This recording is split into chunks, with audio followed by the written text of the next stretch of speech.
Did you know that every dollar bill, or its official name, Federal Reserve note, starts as just one of many notes printed on a larger sheet of special paper manufactured for the production of U.S. currency?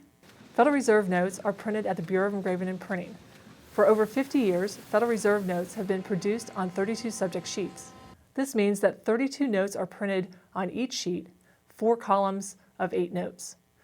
To increase the efficiency in the production process, the BEP is using larger format equipment, which allows for the Federal Reserve notes to be printed on larger sheets of paper that can accommodate 50 notes per sheet. These sheets are then cut down into the single notes that you're familiar with.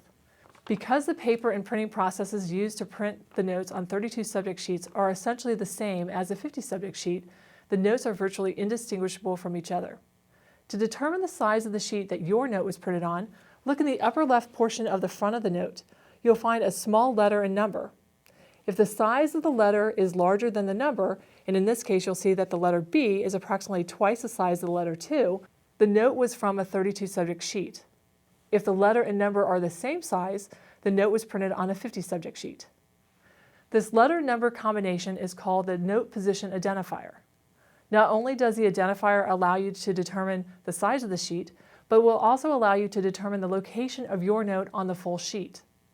For 32 subject sheets, the sheet is divided into quadrants, with 8 notes within each quadrant. Quadrant 1 is the upper left of the sheet, Quadrant 2 is the lower left, Quadrant 3 is the upper right, and Quadrant 4 is the lower right. The number in the note position identifier reflects the quadrant where the note was printed. Each of these note positions has been labeled with a letter A through H, reflecting the 8 notes per quadrant. On this note, the position of the identifier is B2, indicating that the note was from Quadrant 2, position B, on the 32 subject sheet. On the new 50 subject sheets, the sheets can no longer be divided into quadrants. Now we identify the note position by columns and rows. There are 5 columns of notes, which are labeled 1 through 5, and 10 rows of notes labeled A through J.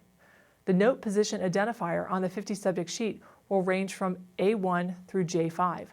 Using the B2 note on the 50 subject sheet as an example, the note is from column 2 and row B. The $1 note is the first denomination that will be manufactured for the 50 subject sheet format, and you will begin to see them in circulation in the weeks and months to come. Other denominations will follow, and the U.S. Currency Education Program will provide additional details as the information becomes available. It's important to note that this format change for Federal Reserve notes has no effect on the security of the note.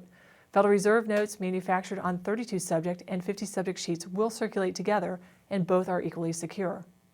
If you're interested in finding out more about U.S. currency, including how to download educational materials, please visit newmoney.gov.